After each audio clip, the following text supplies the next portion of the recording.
अब तुम जहाँ बैठ जाएगा जाएगा फिर जाएगा। अब तुम ना ना चलो वापस कहाँ जा रहे हो?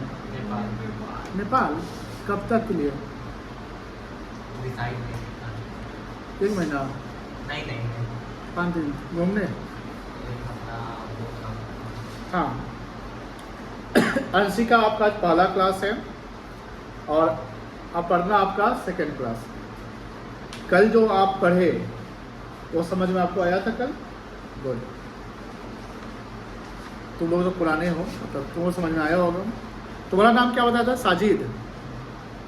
तुम्हारा भी आज पहला क्लास है। सॉरी। तो कल जो क्लास में हम पढ़े थे उसके वीडियोज अपलोड हैं। आप लोग थोड़ा सा हमको ये व्हाट्सएप नंबर देगा, लिंक चला जाएगा आपको और क्लासरूम का एक लिंक ज्वाइन कर दीजिएगा। क्लासरूम का लिंक हम आपको डाल देते हैं, यहाँ पर होगा कहीं 11 दिन है।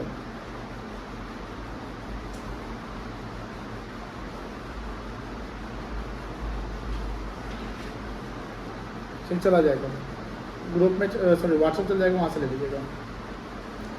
11/2025 अकाउंट्स। हम लोग कल कुछ चीज़ को डिस्कस किए थे, वही हम आपको थोड़ा सा रिकॉल करा देते हैं क्योंकि आपके स्टार्टिंग के बैच है तो आपको समझना बहुत ज़रूरी है। सिलेबस में आप जानते हैं कि 5 पेपर पढ़ने हैं। अकाउंटेंसी पढ़ना है, बिजनेस स्टडीज़ पढ़ना है, इकोनॉमिक्स पढ़ना है, इंग्लिश पढ़ना है और एक पेंटिंग हो गया या बिहार बोर्ड वाले के लिए इकोनॉमिक, ये आपको हिंदी हो गया।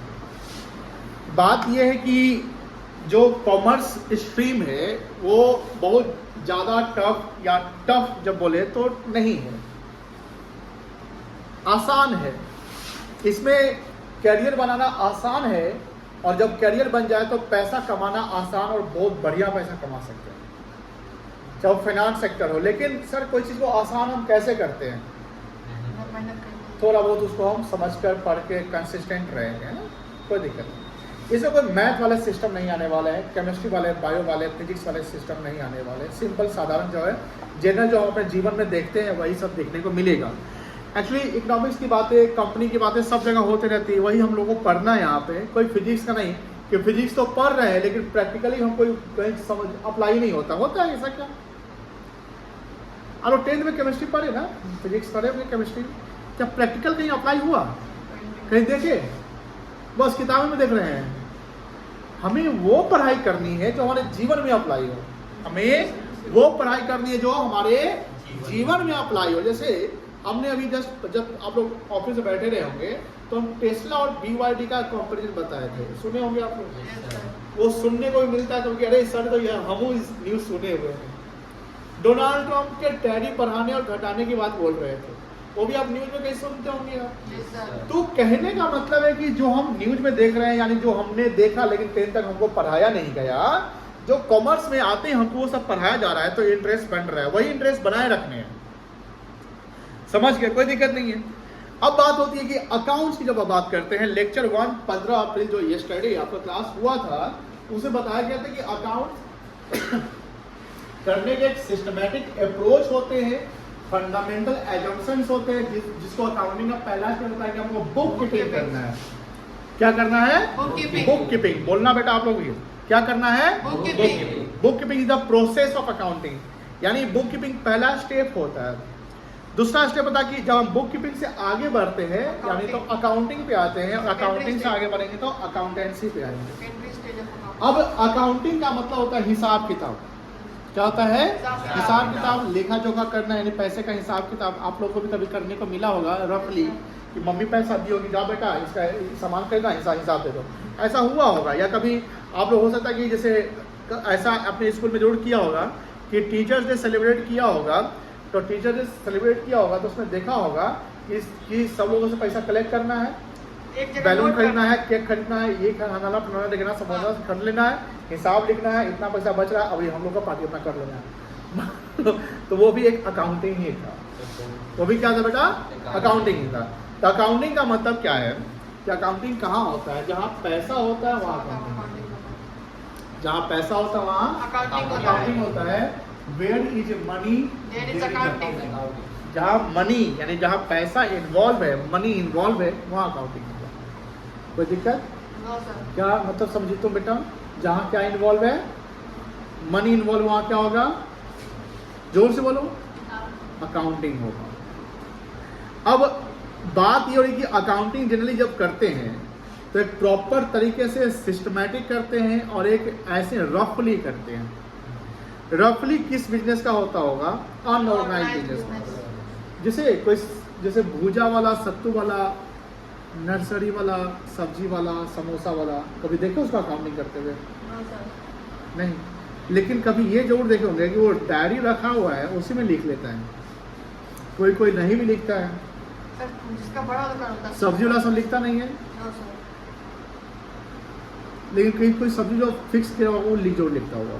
लेकिन वो कैसे लिखता होगा? दिन भर का पैसा जो आया वो लिख लेगा, हाँ आज इतना पैसा आया है, ये लिख लेगा, शाम को कलेक्ट करके जोड़ जाड़ के। Sir, जैसे तो सब्जी की डीलिंग कैसे होती है? कैश में कि क्रेडिट में? कैश में sir. ओनली कैश में। लेकिन जब हम बिजनेस करते हैं, कोई सामान बेचते हैं, कि हमारे कस्टमर परमानेंट है, सब्जी में तो कस्टमर कोई परमानेंट नहीं रहता है, जहाँ हमको सब्जी सस्ता मिलेगा वही मिलेगी। तो सब्जी में कस्टमर, जहाँ कस्टमर परमानेंट नहीं होता वहाँ कैश में डीलिंग करते हैं। जैसे बॉस रेस्टोरेंट का जो दुकानदार सब है, इसमें डीलिंग करते हैं कैश कैश में।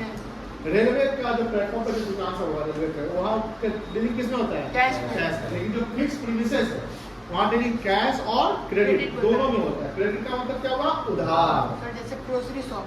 ग्रोसरी वगैरह सब हो गया, बड़ी बड़ी कंपनी वगैरह सब हो गई। तो अनऑर्गेनाइज्ड बिजनेस जो होता है वहाँ पर proper books of account maintain करना जरूरत नहीं है। लेकिन जो ऑर्गेनाइज्ड बिजनेस है, कौन सा बिजनेस बता?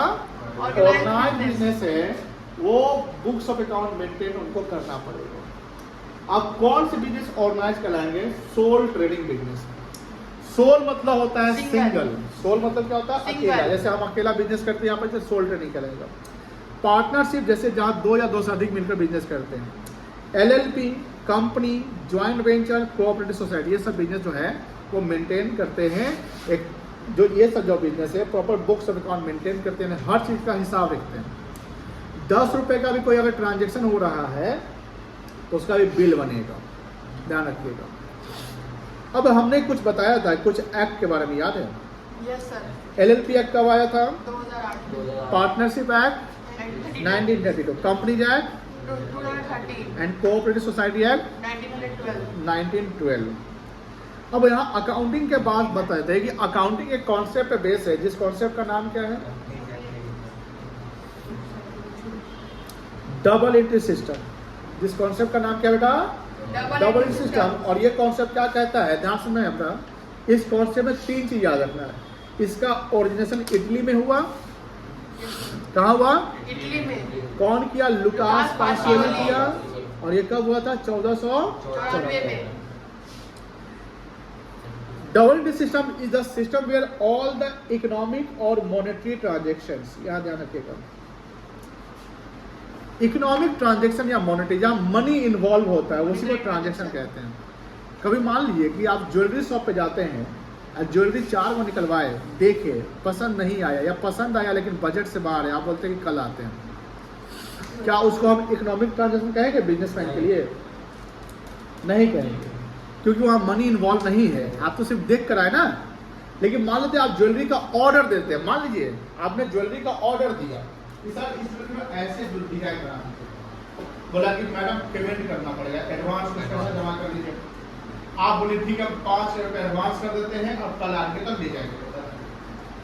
और मान लो उस ज्वेलरी की वैल्यू मान लो 50,000 रुपये है, आपने एडवांस दिया 5,000। बताइए बिजनेसमैन के लिए इकोनॉमिक ट्रांजेक्शन कहलाएगा? वो जो 5 रुपये दे रहे हो कहलाएगा? Yes sir. कितना कहलाएगा? 5,000 का ट्रांजेक्शन कहलाएगा कि 50,000 का कहलाएगा? 5,000. ओनली 5,000 कहलाएगा, बिकॉज आपने भी सामान लिया कहाँ है, कल कहीं गायब हो गए तो आपका मन बदल गया। तो 5,000 जो आप पैसा दे रहे हैं एडवांस, वो एंट्री कर लेगा, वो रिकॉर्ड करना है, क्योंकि मनी इन्वॉल्व हो गया ना। जब आप कल आते हैं और 45,000 का और दे देते हैं उसको, तो भी कहलाएगा। लेकिन मान लीजिए कि आपका जान पहचान है, ज्वेलरी का वैल्यू 50,000 का है, आप 25,000 रुपया देते हैं, बोलते हैं 25,000 अगले महीना दे देंगे, बोलते हैं ठीक है कोई दिक्कत नहीं, आप तो जाने पहचानते हैं, बताइए कितना का एंट्री होगा? 50,000 का एंट्री होगा कि 25,000 का एंट्री होगा? 25,000 कितना का एंट्री होगा? 25,000 का। सब गलत है। सामान कितने का ले गए थे आप? 50,000 का। 50,000 का ले गए थे ना। तो सर यहाँ लेकिन- क्रेडिट कहलाएगा 25,000। क्रेडिट अगर आप मान लेते हैं कि 25,000 दिए, बोले 25,000 अगले महीने देंगे, आप नहीं दीजिएगा तो क्या करेगा दुकानदार? आपको छोड़ देगा? No sir. और सामान लेगा ना वापस, तो कैसे कैसे कैसे करके ले लेगा? जब हम सामान को खरीदते हैं, अब जहाँ हम उधार में खरीदे तो वहाँ मनी इन्वॉल्व होगा इनडायरेक्टली, वहाँ पर एंट्री करेंगे उसी वैल्यू का जितना का सामान है। हमने 50,000 का अगर सामान बेचा और कस्टमर 25,000 दिया और 25,000 बोलता है कि हम बाद में दे देंगे, तो उसको देना पड़ेगा ना, तो आप सामान तो 50 का लेकर चले गए। आप क्रेडिट कार्ड का मतलब समझते होंगे? क्रेडिट कार्ड का मतलब समझते हैं? क्रेडिट कार्ड का मतलब समझते हैं? आप समझते हैं? Yes, sir. बेटा आप समझते हैं क्रेडिट कार्ड? नहीं समझते। कौन समझता है यहाँ पे? नहीं समझते। क्रेडिट कार्ड का मतलब होता है, क्रेडिट मतलब उधार। आप कभी कभी न्यूज में देखते हैं क्रेडिट कार्ड, मेरे पास भी 3-4 क्रेडिट कार्ड है। क्रेडिट कार्ड का मतलब होता है कि जो पैसा आपने उधार पे लिया, मतलब कि आप कहीं जैसे मान लो कि हम कभी ज़्यादातर क्रेडिट कार्ड का यूज करते हैं। पेट्रोल भरवाते हैं क्रेडिट कार्ड, समोसा खाते हैं तो क्रेडिट कार्ड, बोले बाप रे समोसा में भी, हाँ रुपए क्रेडिट कार्ड जो यूपीआई ऐप से चलता है, मतलब यूपीआई जो है ना। तो मेरा क्या होता है, पैसा कट जाता है, मेरे अकाउंट से नहीं पैसा कटता। हम समोसा खा लिए लेकिन पैसा कटवे नहीं करता है। सर उधार हो होता गया क्या है कि वो पैसा क्रेडिट कार्ड में बिलिंग हो जाता है, यस सर। और उसमें क्या होता है 50 दिन तक आपको फैसिलिटी रहेगा। 50 दिन तक आप उसको यूज करिए और 50वें दिन आपको बिल बन के रहेगा, उसका पेमेंट करिए बिना इंटरेस्ट का। लेकिन अगर 50 दिन आप क्रॉस कर दिया, पैसा नहीं दिए, तो फिर आपको इंटरेस्ट देना पड़ेगा। क्रेडिट कार्ड बहुत अच्छा भी है और बहुत बेकार भी है। बेकार उसके लिए जो टाइम पे पेमेंट नहीं करता है, और अच्छा उसके लिए जो टाइम पे पेमेंट करता है, उसे सिविल स्कोर बना रहता सर है। उसका तो इसका मतलब क्या है? इसका मतलब ये है कि अगर आपने कोई सामान उधार में लिया, उसको भी ट्रांजेक्शन एंट्री हम करेंगे, क्योंकि वहाँ मनी इन्वॉल्व हो जाएगा। कोई दिक्कत नहीं बेटा, तो समझ गए? सर हाँ बोलिए। उसमें होता है क्रेडिट कार्ड का टाइम से अगर आप अच्छे से यूज कर रहे हैं विदिन लिमिट और टाइम पे उसका इंटरेस्ट भी पे कर दे रहे हैं, उसका इंटरेस्ट पेमेंट करने की जरूरत ही नहीं है। मतलब उसका जो खर्च किया है बिल पेमेंट कर दे रहे हैं, तो उससे जो क्रेडिट स्कोर बढ़ता है, तो क्रेडिट स्कोर सिविल स्कोर कहते हैं। फायदा ये होता है कि आगे बिना डॉक्यूमेंटेशन का चेक का भी आपको लोन मिल जाएगा। सारा पैन कार्ड बेस होता है, यानी सिविल स्कोर बढ़ने से आपकी क्रेडिबिलिटी बढ़ी है। क्रेडिबिलिटी का मतलब साफ रेपुटेशन। किसी का क्रेडिबिलिटी अच्छा रहता है तो उसको ज़्यादा लोन मिलता है। एक मुकेश अंबानी कहीं लोन ले जाता है, उसको अरबों करोड़ों मिलेंगे। नीपू से लोन मिलने जाता है, उसको 10-15 लाख नहीं निकाल दिया जाएगा, 10-15 लाख से ज़्यादा लोन नहीं मिल सकता। बात ही होती है कि लोन की लोन बैंक किसको देती है? अमीर को ज़्यादा और गरीब को कम। और जिसको चुकाने के देखो पैसे उसको दो जो चुका सके। एक मान लो एकदम गरीब आदमी पैसा मांगने हमसे आके 10 रुपये कर्ज चलाइए, तो हो सकता है हम डाउट कर दे ना, हम तो दे तो देंगे लेकिन हमको लौटाएगा कैसे? आप किसको पैसा देना चाहेंगे जो रिटर्न में दे देंगे, लौटा सके? आप किसको सामान उधार बेचना चाहते हैं? जो वापस उसका अब जैसे 50,000 ज्वेलरी, आप ऐसे आदमी जो चला गया कंजूस, बेईमान, झूठ, जो पैसा नहीं दे सकता है, उसको क्रेडिट में सामान मिल सकता है? नहीं मिल सकता। चलिए यहाँ तक लिखे थे ना, लिखिए आगे। लेक्चर 2 नाम लगा लीजिएगा आज।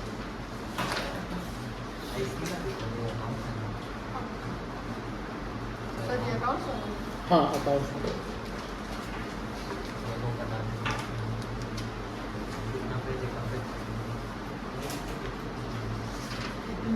दोबारा से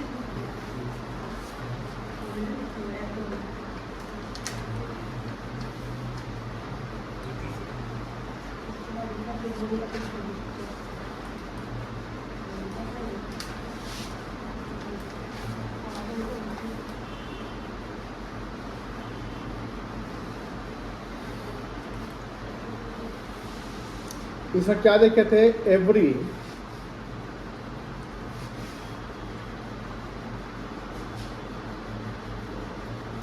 transactions and events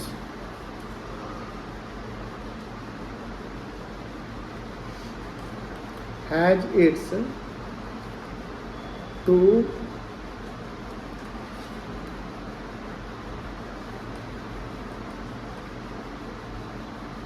equal impacts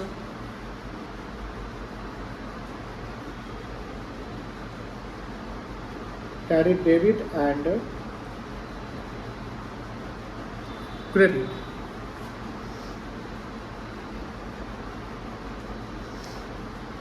debit को शॉर्ट में DR लिखेंगे और क्रेडिट को शॉर्ट में CR लिखेंगे। ये याद रखिएगा। डेबिट को क्या लिखेंगे बेटा? DR और क्रेडिट को CR। सुन रहे हैं?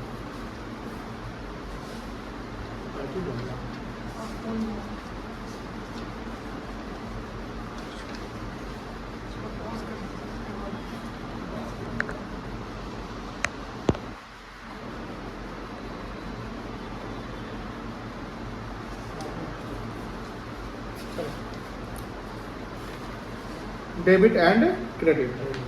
अब यहाँ बात हो रही है ट्रांजैक्शन का मतलब क्या है, वो लिखेंगे।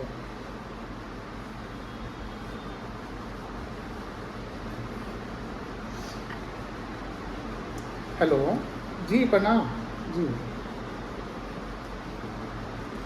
छुट्टी हो गई है आधा घंटा नहीं गया पहुंचा? नहीं, आधा घंटा सब हो गया। ठीक। ट्रांजैक्शंस का मतलब जहां हम लेन देन, यानी लेन देन को इंग्लिश में बोलते हैं एक्सचेंज। क्या बोलते हैं? Exchange. Exchange of goods and services. Exchange of Goods and services.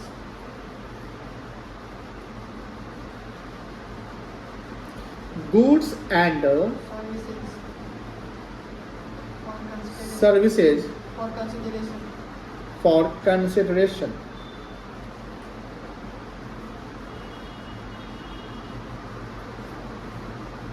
It's called Transaction.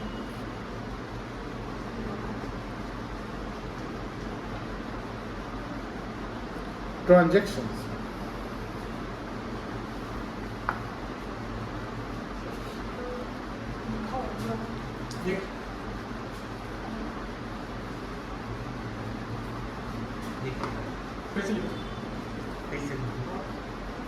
नहीं, यहाँ दोबारा लिखो, एक बार लिखो। चलो समझा देते इसको। देखिए इसको समझिए प्रॉपर।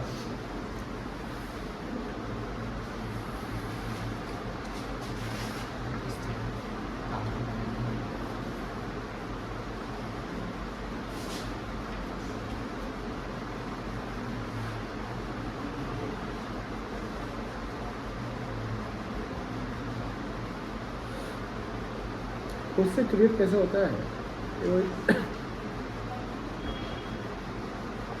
चलो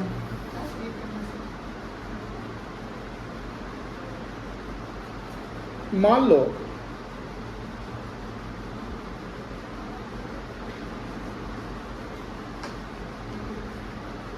यहाँ पर डोरेमोन है। ये एक नेचुरल पर्सन है।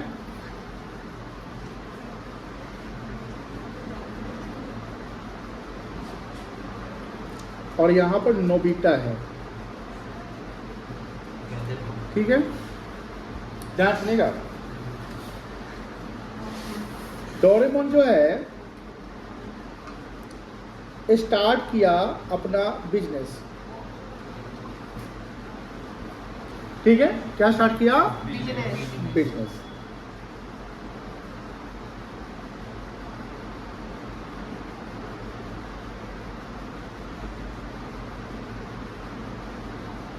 ये बिजनेस है। अब बिजनेस है तो नोबिता क्या कर रही है? इस बिजनेस को गुड्स सोल्ड कर रही है, गुड्स सप्लाई कर रही है। क्या सप्लाई कर रही है? गुड्स सप्लाई कर रही है। अब जब गुड्स का मतलब सब क्या होता है? सामान। गुड्स का मतलब क्या होगा? सामान। बोलो क्या होगा? सामान। जिसका हम लेन देन करते हैं, जो सामान हम बेचते हैं उसको गुड्स कहते हैं। गुड्स का मतलब सामान जिसको हम बेचने का काम करते हैं। जैसे कार शोरूम में जो कार सब है, वो कार शोरूम वाले में क्या कहलाएगा? गुड्स कहलाएगा। क्या कहलाएगा? Goods कहलाएगा। कपड़ा के शोरूम में जो कपड़ा है, वो कपड़ा शोरूम के लिए कपड़ा क्या कहलाएगा? Goods. गुड्स कहलाएगा। ज्वेलरी के शोरूम में जो ज्वेलरी पड़ा हुआ है Goods है। वो क्या कहलाएगा? Goods। गुड्स है। फर्नीचर के शोरूम में फर्नीचर है वो क्या कहलाएगा? गुड्स कहलाएगा। डीएलएफ के पास जो बड़े बड़े फ्लैट है बेचने के लिए, तो वो फ्लैट क्या कहलाएगा? गुड्स कहलाएगा। इलेक्ट्रॉनिक शोरूम में जो टीवी, रेफ्रिजरेटर, वॉशिंग मशीन सब पड़ा हुआ है वो क्या कहलाएगा? गुड्स कहलाएगा। एप्पल कंपनी का जो लैपटॉप सब पड़े हुए बनने के लिए, बेचने के लिए, मोबाइल फोन है, सब है, क्या कहलाएगा? गुड्स कहलाएगा। गुड्स समझ गए? कोई दिक्कत नहीं? गुड्स का कोई दिक्कत नहीं हुआ?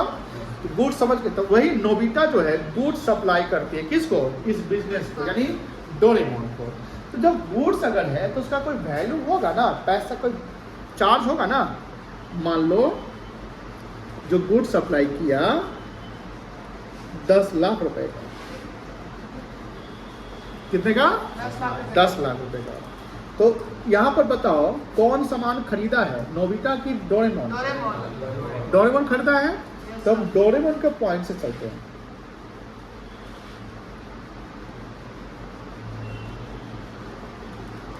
सर उस हिसाब से उसका डोरेमोन में कुछ कैपिटल इन्वेस्टमेंट भी होगा।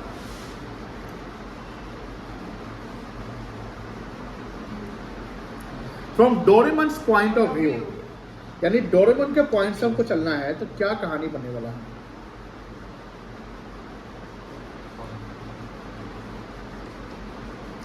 Goods purchased. परचेज मतलब खरीदना। खरीदना। फॉर रुपी, कितने रुपए का? 10 lakhs। 10 लाख। 10 लाख को हम 1 मिलियन भी कहते हैं। 1 मिलियन मीन्स 10 लाख। लिख लीजिएगा। 10 million means 1 crore। हाँ हाँ हाँ, बेटा गलत कर रहा है तो फिर सब लिखवाना पड़ेगा, हमको समझाना पड़ेगा। देखिए 1 मिलियन इक्वल्स टू होता है 10 lakh। 10 लाख।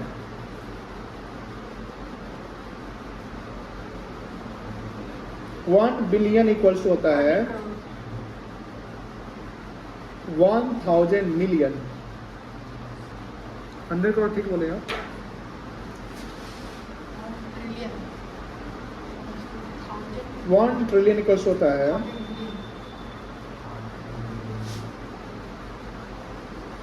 1000 बिलियन। बिलियन। ये नॉलेज पर्पस के लिए है, यस सर। इसको आप समझ लीजिएगा।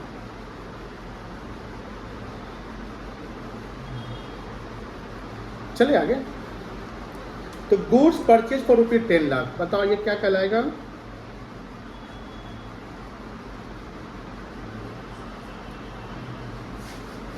ट्रांजेक्शन्स कहलाएगा। क्या कहलाएगा बेटा?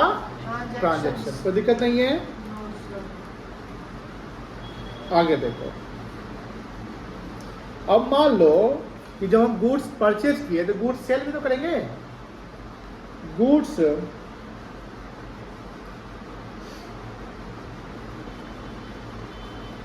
Sold for rupees 3 lakh. Goods कितने का बेचे? 3 lakhs। ये भी क्या कहलाएगा? ट्रांजैक्शन। ट्रांजेक्शन्स कहलाएगा। कोई दिक्कत नहीं है? सर अगर मान लो कि हमारा बिजनेस कोई रेंटेड प्रीमिसेस पे है तो हम क्या पेमेंट करेंगे? रेंट। रेंट पेड करेंगे ना। तो रेंट पेड तो उसका भी पेमेंट होगा। मान लो कि रेंट पेड ऑफ रुपी 10,000, ये भी क्या कहलाएगा?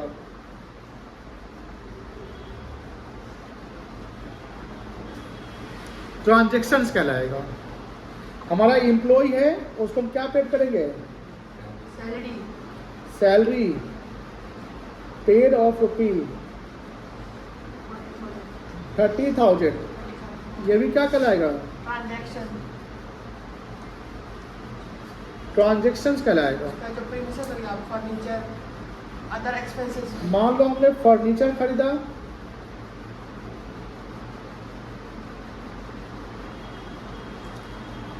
फर्नीचर परचेस ऑफ रुपी 25,000, ये भी क्या कहलाएगा?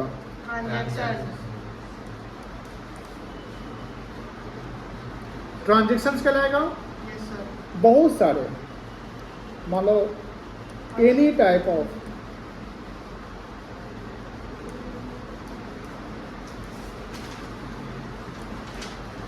एक्सचेंज विद मनी तो हमारा ट्रांजेक्शन करेगा।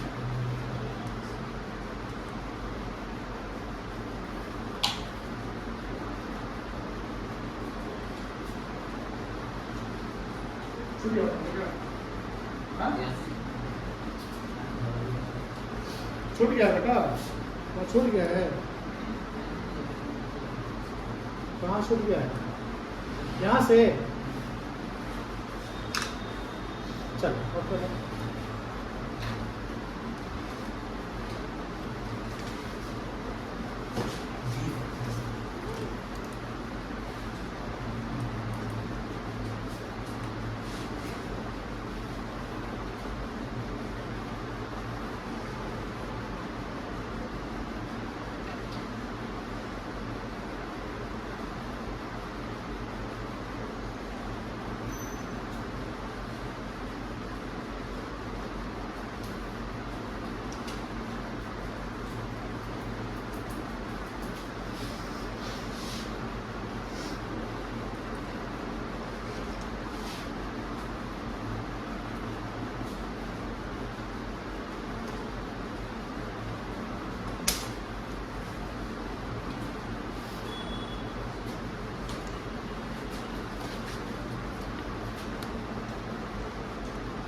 हो गया सब? तो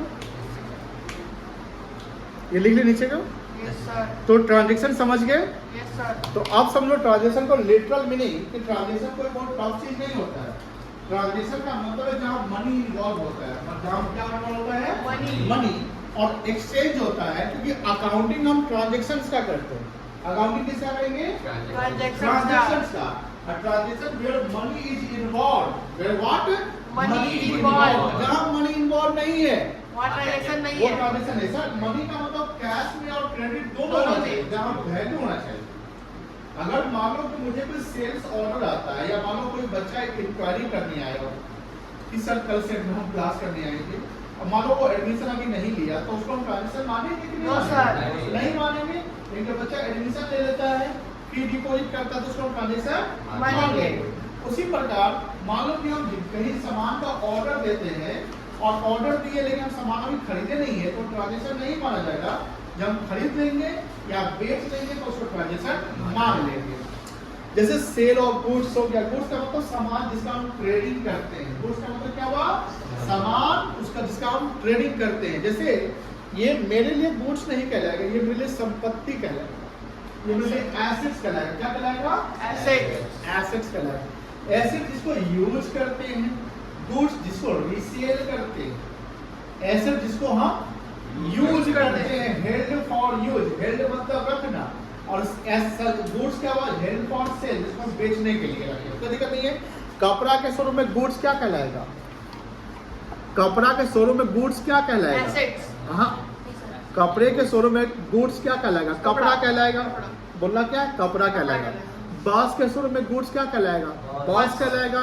कार शोरूम में गुड्स क्या कहलाएगा? कार। अब मान लो कि जो कार मालिक चल रहा है जिस कार पे, वो गुड्स नहीं कहलाएगा, वो एसेट्स कहलाएगा। क्या कहलाएगा बेटा? एसेट्स। एसेट्स क्या? जो मेरा प्रॉपर्टी संपत्ति, जिसको हम बेचने के लिए नहीं खरीदे हैं, पर्सनल यूज के लिए। जैसे मान लो कि फोन के शोरूम में जो फोन सब है, मोबाइल फोन है, वो क्या है? गुड्स। लेकिन मालिक जिस फोन को यूज करता है, उस शोरूम का मालिक, वो क्या है? एसेट्स है। उसको बेचिए, उसको खरीदेगा नहीं ना। तो वही बात हुआ। जो अब गुड समझ गए ना? Yes sir. गुड समझ गए, कोई दिक्कत नहीं। अब यहाँ सेल्स करेंगे तो ट्रांजेक्शन। सेल मतलब बेचना। सेल मतलब बेटा बेचना। सेल मतलब बेचना। परचेज मतलब खरीदना। रेंट मतलब किराया। सैलरी मतलब वेतन। हम अगर सैलरी दे रहे हैं, किसी को वेजेस दे रहे हैं, रेंट दे रहे हैं, इंटरेस्ट मिल रहा है, शेयर खरीद रहे हैं, शेयर बेच रहे हैं, सब ट्रांजेक्शन है कि उस सब जगह मनी इन्वॉल्व है, कोई दिक्कत नहीं है। तो यहाँ पर देखो ध्यान से, every transaction and events, events भी लिखा हुआ है यहाँ पे। अब इवेंट समझिए क्या होता है, लिखो events.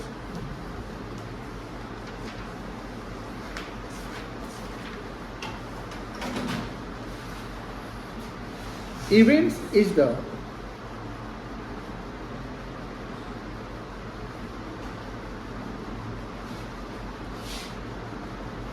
outcome or results of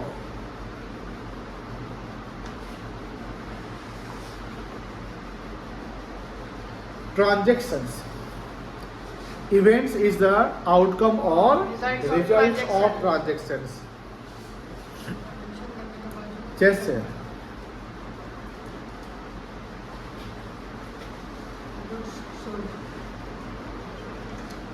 goods purchase किया,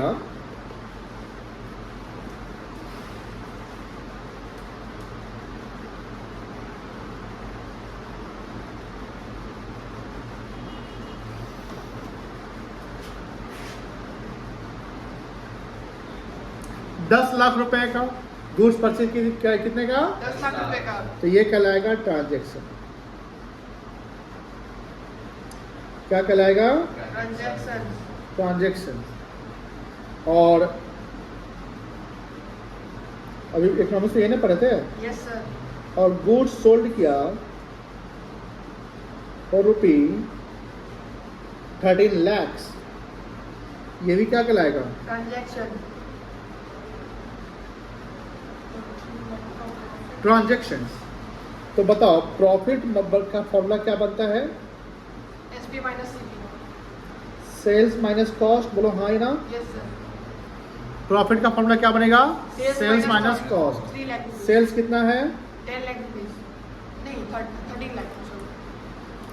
कॉस्ट कितना है? 10 लाख। प्रॉफिट कितना हो जाएगा? 3 लाख। 3 लाख प्रॉफिट। ये क्या कहलाएगा? इवेंट कहलाएगा। यानी जो प्रॉफिट क्या है? इवेंट है।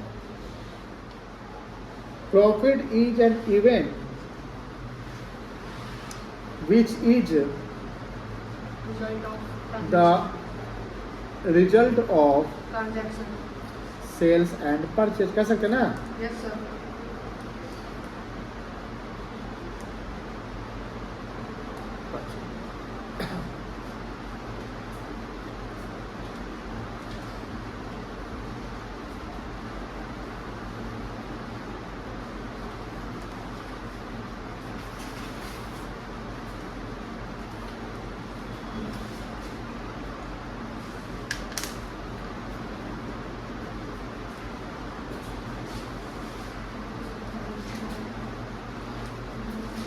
हो गया?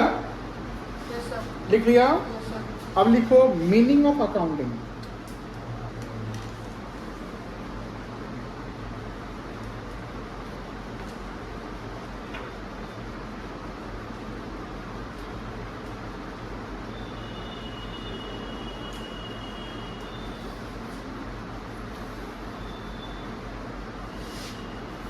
लिखिए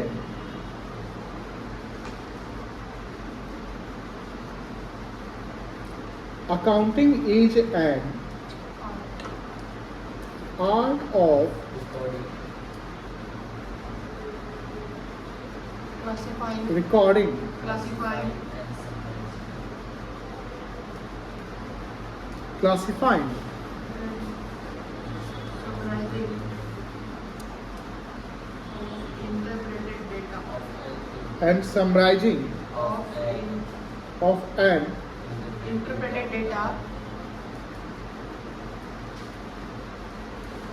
in a significant interpreting data manner. in a significant manner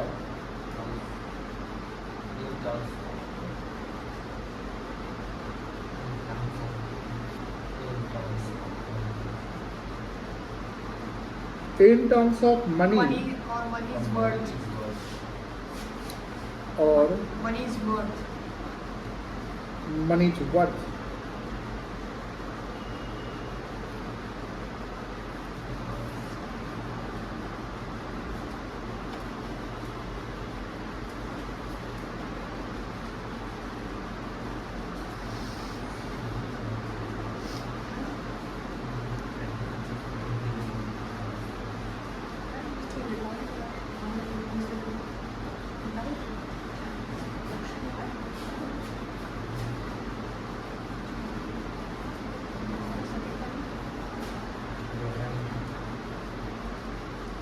हो गया?